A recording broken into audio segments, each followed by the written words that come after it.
मतदानाचा दिनांक 15 जानेवारी 2026, मतमोजणीचा दिनांक 16 जानेवारी 2026. राज्यात महापालिका निवडणुकांचं बिगुल वाजलं.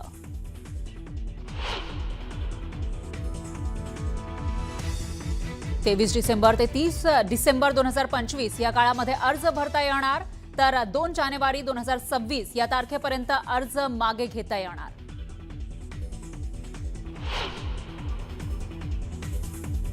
पुण्यामध्ये राष्ट्रवादी काँग्रेस आणि भारतीय जनता पार्टी समोरासमोर लढताना त्या ठिकाणी पाहायला मिळतील.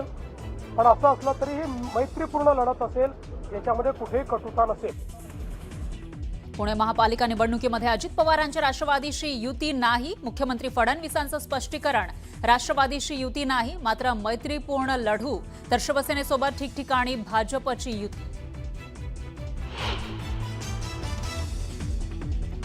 मुंबईची जनता महायुती सोबतच राहणार. दोन्ही ठाकरे बंधूंसह काँग्रेसही सोबत आली तर महायुतीच जिंकेल, मुख्यमंत्री फडणवीसांनी व्यक्त केला विश्वास.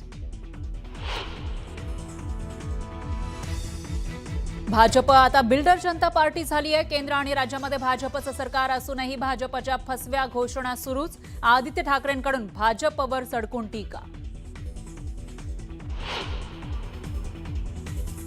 ठाकरेंच्या शिवसेनेला रामराम करत तेजस्वी घोसाळकर यांचा भाजपमध्ये जाहीर प्रवेश. भाजप जी जबाबदारी देईल ती पार पाडणार. पक्षप्रवेशावेळी तेजस्वी घोसाळकर यांची प्रतिक्रिया.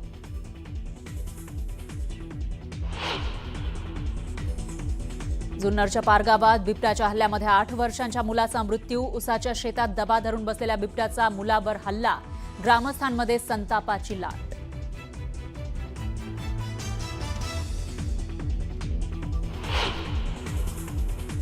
आणि बिबट्यांच्या हल्ल्याविरोधात संगमनेरमध्ये जनआक्रोश मोर्चा. 2 दिवसांपूर्वी बिबट्याच्या हल्ल्यात 4 वर्षाच्या मुलाचा झाला होता मृत्यू.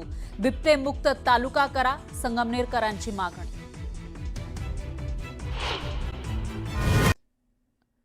बाळासाहेब थोरात यांनी या निवडणूक प्रक्रियेच्या बद्दल प्रतिक्रिया दिली. आपण ती ऐकूया, नंतर चर्चेवर येऊ. जर दुरुस्त करणार नसतील तर ते काही ठीक नाही असं माझं मत आहे. कारण प्रचंड घोळ हा मतदार यादीमध्ये आहे.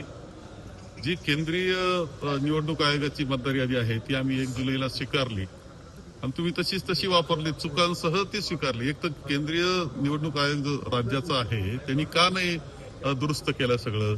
तक्रारी तर आम्ही विधानसभेच्या वेळेसच केल्या, तर काही त्यात घोटाळा आहे म्हणून. परंतु पुन्हा 1 जुलैला देणं हे सुद्धा तितकंच, 1 जुलैची यादी पुन्हा तशीच ऍक्सेप्ट करणं आणि त्यावर निवडणुका घेणं हे काही निकोप लोकशाहीचं लक्षण नाही. सर, पण एक प्रश्न असा आहे की आज निवडणूक आयोग असं म्हणाला की आमच्याकडे अधिकारच नाहीये, घटनात्मकदृष्ट्या केंद्रीय निवडणूक आयोगाचीच यादी स्वीकारावी लागेल. नाही, शेवटी असं आहे की आपण निवडणुका घेतो, त्याचा पाया जो असतो ना तो मतदार यादीचे पाया. त्याचा निकोप लोकशाहीचा पायाच मतदार यादी आणि मतदान आहे, निवडणूक आहे. त्यावेळेस जर काही असतील त्रुटी तर दोष दूर केले पाहिजे त्यांनी. ही जबाबदारी काही जनतेची का? त्याचा शेवटी तोटा होणार तो जनतेला होणार आहे. तुमची लोकशाही जर निकोप राहणार नसेल तर ते अत्यंत चुकीची गोष्ट आहे. पण ते आधी तेच घोषणा करत होते की दुबार मतदार किती आहेत किंवा किती आकडे आहेत याबाबतची माहिती समोर येत होती आणि अचानक राज्य निवडणूक आयोगाने विड्रॉ होणं मतदार यादी हेच तर समजत नाही. एका बाजूला आश्वासित करतात की आम्ही दुबार आहे ते दूर करू, सर्व करतात, पुन्हा अधिकारने असे उत्तर देतात. म्हणजे चाललंय काय? म्हणजे त्यांना सुद्धा त्यांच्या मनामध्ये स्पष्टता नाही का त्यांचे अधिकार काय आहे आणि काय नाही. पण शेवटी निकोपच असली पाहिजे निवडणूक. मतदार यादी ही बिनचूक असली पाहिजे. ठीक आहे, काही झालं टायपिंग मिस्टेक समजू शकतो, पण ज्यावेळेस इतके मोठा 10% जो मतामध्ये जर गोंधळ असेल तर याचा अर्थ किती मोठा गोंधळ आहे. म्हणजे 1,00,000 10,000 मताचा फरक तुमचा जर होत असेल तर फारच मोठा फरक होतो आणि त्याच्यातून निकालावर मोठा परिणाम होतोय. काँग्रेस कशी लढणार आहे महाविकास आघाडी, कारण की मनसेची पण एंट्री होणार आहे हेही सांगितलं जातं. ठीक आहे, आता त्या बाबतीतलं धोरण जे आमचं आहे ते केंद्रीय जे आहेत तो आमचे श्रेष्ठी, अखिल भारतीय काँग्रेस कमिटीचे श्रेष्ठी जे निर्णय देतील त्या पद्धतीने आम्ही निवडणूक करू.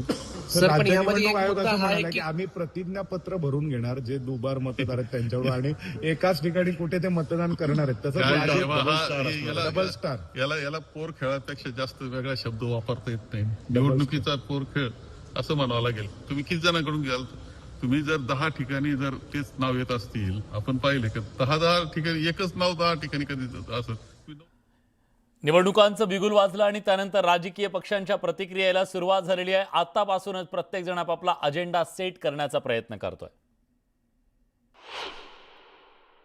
प्रथम तर मी म्हणेन की 3.5 वर्षांनी आज गंगेत घोडं राहिलं. इतके दिवस आज निवडणुका, उद्या निवडणुका, 4 महिने पुढे, 2 महिने मागे, जे काय चाललेलं त्याच्यावर अखेर पडदा पडला आणि निवडणुका घोषित झालेल्या आहेत.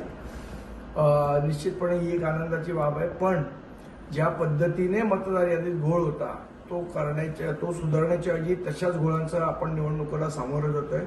पण एक निश्चित सांगतो की जिथे आम्हाला बोगस मतदार आढळतील तिकडे त्यांना काय ट्रीटमेंट द्यायची आहे आम्हाला राजसाहेबांनी सांगितलं, त्या पद्धतीने आम्ही त्यांना ट्रीटमेंट देऊ. 15 जानेवारीला मुंबईसह राज्यातल्या सर्व महानगरपालिकेमध्ये निवडणूक होणार. ही निवडणूक राष्ट्रवादी काँग्रेस पार्टी शरदचंद्र पवार पक्ष लढवणार. ज्या ज्या ठिकाणी शक्य असेल त्या त्या ठिकाणी महाविकास आघाडी सोबत लढवणार आणि मोठ्या प्रमाणात कार्यकर्ते जे अनेक वर्षापासून निवडणुकीची वाट पाहत आहेत त्यांना खऱ्या अर्थाने लोकशाहीच्या माध्यमातून न्याय मिळणार.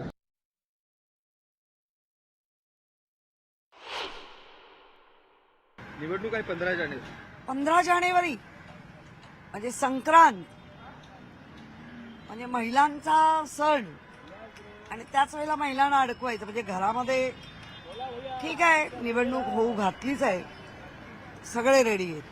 पण एकंदरीत पाहायला गेलं तर 15 तारखेला मतदान आणि परत 16 जानेवारीला जे आहे ते निकाल देखील जे आहे मतमोजणी पार पडणार आहे. सगळ्या गोष्टी चांगल्या आहेत. सगळ्यात महानगरपालिकांचा बिगुल वाजलाय मुंबईच्या, महाराष्ट्रातल्या. 15 जानेवारीला निवडणूक, शेवटचा 31 जानेवारी छाजणी दिन हा महत्वाचा आहे, 31 डिसेंबर, आणि त्यानंतर जेमतेम 13 दिवस मिळणार प्रचाराला. आणि मग त्या 13 दिवसामध्ये धमासान. फक्त मला एकच आशा वाटते की विश्वास वाटतो मुंबईकरांचा, खास करून ज्या पद्धतीनं हे जे सरकार काम करतंय, भ्रष्टाचार शिगेला पोचलाय, लुटणं सुरू आहे, दैन्यावस्था आहे. याबद्दल अधिक बोलण्यासाठी लक्ष्मण सोबत काही शिवसैनिक सुद्धा आहेत. आपले नाशिकचे प्रतिनिधी लक्ष्मण घाटोळ आपल्यासोबत आहेत. लक्ष्मण, शिवसैनिकांसाठी ही बॅटल काही सोपी नाही आहे. जिथं आतापर्यंत सत्ता गाजवली तिथे एक प्रचंड मोठं आव्हान भाजपनं उभं केलेलं आहे. फूट झाली, अनेक आव्हान निर्माण झाली. शिवसैनिक कसा तयार आहे? विलास, जर आपण या सगळ्या निवडणुकीकडे बघितलं तर खरं तर गेल्या अनेक वर्षांची प्रतीक्षा या सगळ्याच लोकांना होती, ज्यामध्ये विशेषतः निवडणूक लढणारे जे उमेदवार आहेत त्यांची तयारी महत्त्वाची होती.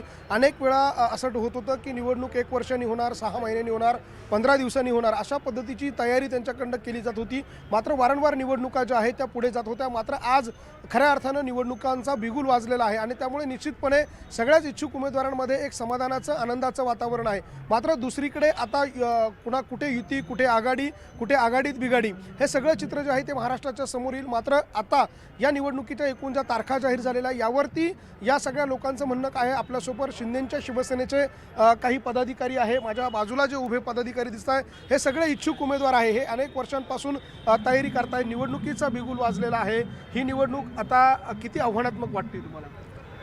निवडणूक तशी बघितलं तर आव्हानात्मक मला वाटत नाही. शिवसेना पक्षाचे आदरणीय मुख्य नेते एकनाथ शिंदे साहेबांनी ज्या पद्धतीनं जनतेसाठी काम केलं, जनतेमध्ये जाऊन काम केलं, त्याच्यामुळे शिवसेनेला ही निवडणूक अवघड आहे असं मला वाटत नाही. आणि त्यामुळं निश्चित या ठिकाणी ज्या काही युतीच्या वल्गना असतील, युतीच्या करण्यासंदर्भात किंवा न करण्यासंदर्भात हे आमचे नेते, मुख्य नेते जे आहेत ते त्या ठिकाणी निर्णय घेतील.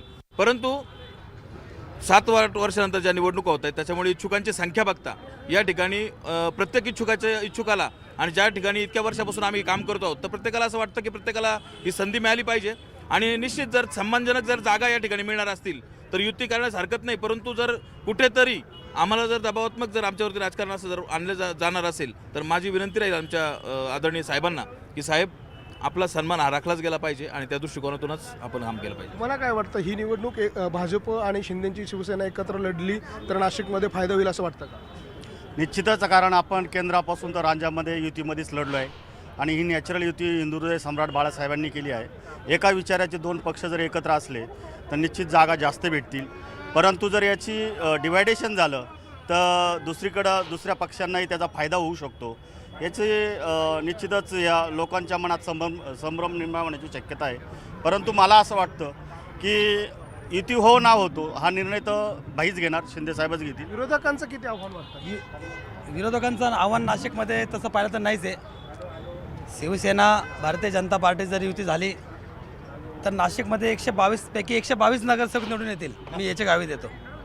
आपण बघतोय विलास, एकूण जर आपण ही परिस्थिती बघितली तर नाशिकमध्ये अशा पद्धतीने आता शिंदेंच्या शिवसेनेची देखील दादा भुसे यांच्या नेतृत्वामध्ये बैठक सुरू आहे आणि या बैठकीमध्ये देखील एक सूर पाहायला मिळतोय, तो म्हणजे जर सन्मानपूर्वक जर जागा वाटप झालं तर निश्चितपणे युती करणं संयुक्तिक ठरेल, मात्र जर सन्मानपूर्वक जागा मिळाल्या नाही तर मात्र एकला चलोरीची भूमिका जी आहे ती घेण्याच्या निर्णयामध्ये सगळेच पक्ष पाहायला मिळत आहे। आता देखील नाशिकमध्ये शिंदेंच्या शिवसेनेच्या आतमध्ये बैठक आहे, त्या बैठकीला दादा भुसे आहेत, त्याचबरोबर सुहास कांदे आमदार आहेत, अनेक नेते जे आहेत शिंदेंच्या शिवसेनेचे ते या ठिकाणी बैठक घेत आहेत। सगळेच माझ्या आजूबाजूला दिसणारे हे सगळेच कार्यकर्ते आहे, हे सगळेच निवडणूक लढण्यासाठी निवडणुकीची घोषणा झाली आणि खलबत सुद्धा सुरू झालेली आहे, रणनीती आखायला सुरुवात झालेली आहे। कुठं जमतंय कुठं तुटतंय अशी परिस्थिती आहे, पण पुढच्या काळामध्ये खऱ्या अर्थानं हे राजकारण